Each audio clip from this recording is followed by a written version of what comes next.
Late at night, my 9-year-old grandson showed up at our doorstep unexpectedly. I rushed to open the door and found him barefoot, with blood oozing from his toes. He was tightly holding the hand of his 4-year-old sister, whose face was streaked with tears. "Did you two really walk here all by yourselves?" I asked in disbelief. They nodded, and I quickly ushered them inside. However, when my husband woke up, he was furious.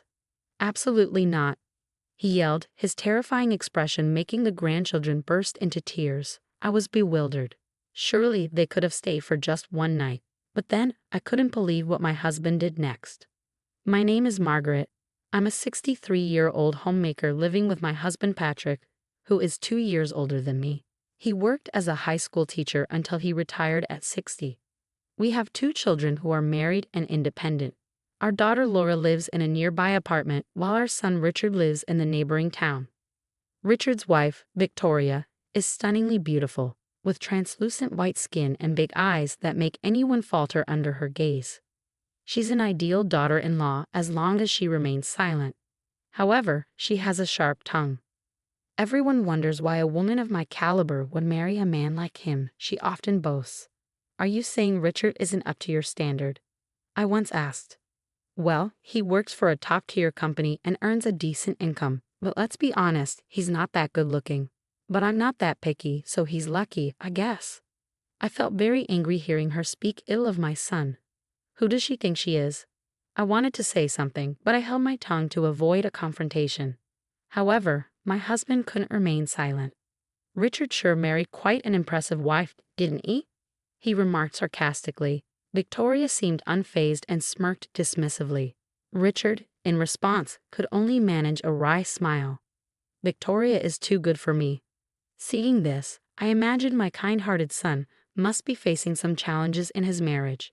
Despite their differences, they had a child together.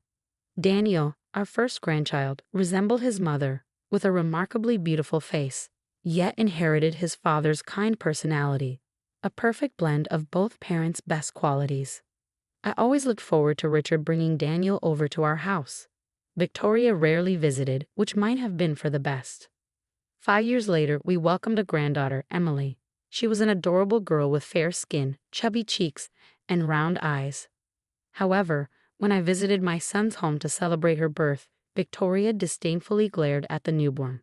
Daniel takes after me and is beautiful, but why is this one so chubby and ugly? Who does she even resemble? She's not cute at all. You're a mother. Don't say such things. She's perfectly cute just as she is, I retorted. I can say whatever I want about my own child. Are you trying to start trouble with me? I won't lose to an old hag like you. As my husband heard this exchange beside me, his expression changed. I could tell he was about to shout in my defense, so I quickly intervened. Instead, it was our son who raised his voice in anger.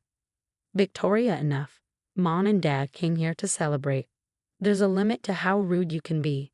Oh, how unusual for you to stand up to me, she sneered, glaring sharply at Richard, as if ready to strike. I quickly relented. I'm sorry, Victoria. You've just given birth, and it's a stressful time. I shouldn't have said that. I apologize. Please forgive me. Humph, exactly. You shouldn't have said anything. You could have just sent a gift instead of coming all the way here, Victoria replied, her demeanor consistently lacking manners. I couldn't say anything further. Because of incidents like these, we grew distant. Despite this, Richard continued to bring Daniel and Emily over regularly, which made us happy. However, there were still some concerns on my mind. Daniel was bright and talkative, but Emily, even at ages 3 and 4, showed hardly any signs of speaking. Furthermore, her once fair skin had turned extremely dark from sunburn, and her hands were rough and dry. When I asked Richard about Emily's condition, he said, Victoria claims Emily loves playing in the garden. But the state of our granddaughter's skin was still extremely concerning. Then one day, our family was struck by tragedy. Richard suddenly passed away. He fell from the stairs of a pedestrian bridge during his commute. Though he was rushed to the hospital and received intensive treatment, he didn't make it. I was in such shock that I could hardly stand. Richard, you poor thing. It must have been painful, I murmured as tears streamed down my face. Daniel cried uncontrollably, shouting, Daddy, Daddy, what's wrong? Wake up, meanwhile. Emily stood expressionless, biting her lip. Victoria, without shedding a tear, continued to fiddle with her phone. Looking back, it was a peculiar scene, but at that moment, I was too overwhelmed with grief to notice anything else. My husband received Richard's old, worn-out bag from the paramedics, which had been found beneath the pedestrian bridge. It was the bag I had bought him when he first started working. He'd been saving and working hard for his family, and thinking about this made everything even harder to bear. The wake and funeral were mainly organized by our daughter's husband and were carried out smoothly. I spent the entire time in a daze at home. Then, the night after the funeral, the intercom rang. Wondering what was happening, I looked at the camera and saw Daniel's face, biting his lip. I hurriedly opened the door and let him in. Holding back his tears, Daniel managed to speak in a shaky voice. "Mom told us to leave. Can we stay just for tonight?" My grandson was barefoot, and blood was oozing from his toes. "Did you two walk here all by yourselves?" I asked, horrified. The grandchildren nodded, but it was a 10-minute drive from the neighboring town. While 9-year-old Daniel might manage the walk, Emily was only 4 years old. Besides, it was the middle of the night. They must have been terrified. As I let them into the living room, my husband awoke. I consulted my husband about Daniel's request to stay just for the night. "Grandpa, we'll leave tomorrow." "Please?" Daniel pleaded. "Absolutely not," my husband replied, his brow furrowed with worry. Upon seeing his stern expression, the grandchildren burst into tears, and I was wide-eyed with surprise. "Can't we at least let them stay for one night?" I began to plead, but then my husband hugged the children tightly, sobbing uncontrollably. Even during our son's funeral, he had held back tears. We had been married for 30 years, yet this was the first time I had seen him cry like this. "Don't say just for today. Stay here forever, poor things," he said through his tears. His words revealed the depth of his feelings, and I couldn't stop crying either. Later, I asked the grandchildren what had happened, and what they shared was shocking. Victoria, who was supposed to be a homemaker, was often out during the day, leaving the children home alone. Even when she was home, she would frequently scold and roughly push Emily around for various reasons. Whenever Emily cried, Victoria would shout angrily, "Shut up. Be quiet. You're annoying." Over time, Emily learned to cry silently without making a sound. Daniel said he was often scolded too when he tried to defend his younger sister. He felt sorry for Emily, who didn't have the option of escaping their mother's behavior by going to school like he did. Emily wasn't allowed to attend kindergarten. Apparently, while her mother was around, Emily would go outside to weed the garden every day. This was her way to avoid being scolded and perhaps earn some praise from Victoria. This explained why her skin was deeply tanned and her hands were rough. Emily's inability to speak might stem from a fear of being scolded. Thinking about this filled me with a sense of helplessness. That evening, Victoria had apparently told them that guests were coming and ordered them to go outside. Daniel managed to put on his shoes, but Emily couldn't make it in time and was left barefoot. Victoria quickly locked the front door behind them. Daniel then put his shoes on Emily's feet and held her hand as they walked to our house to seek help. "What a terrible thing to do," I said, shaking my head. "Unbelievable." I tried calling my daughter-in-law several times but couldn't reach her. Since it was late, I decided to sleep with my grandchildren that night. However, early in the morning, Daniel woke me up. "Grandma, I'm sorry for waking you up," he said. "Emily said she saw Dad in her dream." "Huh? Did she?" "Yes. Dad told Emily to look inside the bag." I was taken aback by what he said, but looking at Daniel's serious expression, I started to wonder if there was something more to it. I woke up my husband and told him what Daniel had said. Still groggy, my husband was skeptical at first, but when he checked our son's bag, he exclaimed in surprise, "No way. This is outrageous. I can't forgive this." Filled with anger, we decided to take action. We quickly called our eldest daughter, Laura, who lives nearby, and asked her to come over to take care of the grandchildren. Meanwhile, my husband and I rushed to our son's house and rang the doorbell repeatedly, but no one answered. We continued to ring the doorbell persistently until my daughter-in-law finally appeared in her pajamas, looking disheveled with her collar open. "Geez, so noisy. Who the hell is it?" she snapped. At that moment, I caught a fleeting glimpse of a young man with brown hair crossing the back of the room, completely naked. I knew it. However, as soon as my daughter-in-law realized it was us, she widened her eyes and quickly shut the door. It's so rude of you to come here suddenly. Go home, she shouted aggressively from behind the door. We have something urgent to discuss. Please open the door, I insisted. I can't open it right now, she replied. Reluctantly, I opened the door with the key. Inside my son's bag, I found shocking evidence. As I rummaged through it, the young man from earlier exclaimed, "Oh no, run." He hurriedly dressed and fled from the house. At the entrance, Victoria stood defiantly, glaring at me and my husband without a trace of remorse. What the heck are you doing here? Are you already cheating on your husband the day after he passed away? Don't be ridiculous. Oh, he's just a gas repairman, she said, trying to dismiss my accusation.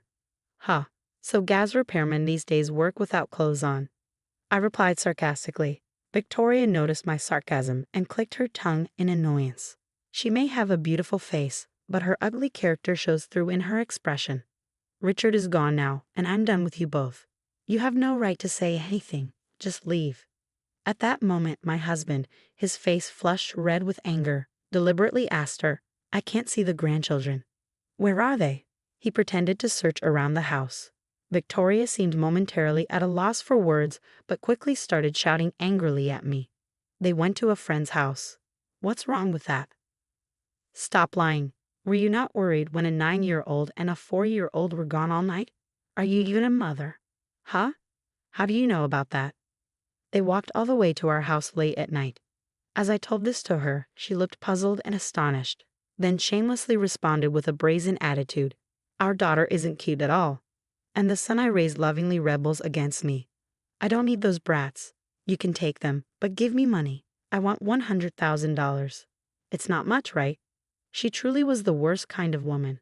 I felt boiling anger at the thought that my son and grandchildren had suffered because of such a woman. Too bad you can't spend money behind bars. I've recorded our entire conversation, I said, revealing my phone. Huh, you're so naive. I'll be released soon enough just for being a little harsh with the children. It's not just about the children. You do realize that taking someone's life is a serious crime, don't you? And there's evidence. Actually, Richard's diary was in the bag. From Victoria's frequent outings, he suspected she was having an affair. On top of that, there was a report from a detective Richard had hired to investigate. According to it, his wife was indeed cheating with a young man she had met at a pub, the same man who fled from the house. Additionally, the diary mentioned, I've been feeling my life is in danger. It seems Richard had experienced several incidents where he narrowly avoided accidents, such as almost being hit by a car while walking or nearly being pushed onto train tracks while on a platform. He suspected his wife was targeting him and had taken precautions and was preparing for divorce. That might prove my affair, but it doesn't prove I killed Richard. It's just the ramblings of old people. The police have more important things to do. Can you still say that after hearing this? I argued. My husband appeared holding a surveillance camera he had found. The day before Richard passed away, he had installed a surveillance camera in the living room, as noted in his diary. Upon playing the recording, we heard a conversation between Victoria and the young man. It went well this time. I pushed your husband hard down the stairs. Thank you. Now we'll get a hefty life insurance payout. Victoria turned pale, her lips trembling uncontrollably. I had just said that as a joke. How far can you go with your lies? I'll bring all the evidence to the police and request a reinvestigation. Your affair partner might spill everything about you during questioning. Oh, by the way, Laura mentioned something. The place where Richard fell is a busy pedestrian bridge, and many cars nowadays have cameras installed. Laura suggested spreading the word on social media to see if there were any witnesses. At that time, Victoria's eyes widened and she looked visibly shaken, placing a hand over her mouth. However, she quickly changed her tone and began to apologize. I'm sorry. I was threatened by that man. I'll give you half of the $100,000 life insurance payout if you overlook this. Excuse me? You're not the beneficiary. That can't be true. We made each other beneficiaries when we got married. I told her that, according to Richard's diary, the beneficiary had been changed from her to Daniel. Richard had set up a trust system that allowed his children to receive the benefits once they reached a certain age, regardless of their current age. That's ridiculous. It was a plan to get a large sum of money. She collapsed on the spot, crying and screaming like a child, utterly miserable. We watched her coldly in silence. Afterward, both she and her lover were arrested. Taking someone's life is a serious crime, and they are unlikely to be free for a long time. Even if they were to leave prison, no one would want anything to do with them. Currently, my grandchildren live with me. In fact, my daughter and her husband also live with us, supporting us and lovingly caring for the two children as if they were their own. Emily, who used to be quiet, has started to open up and gradually began to talk more. I am determined to stay strong and see these children's happiness through until the end.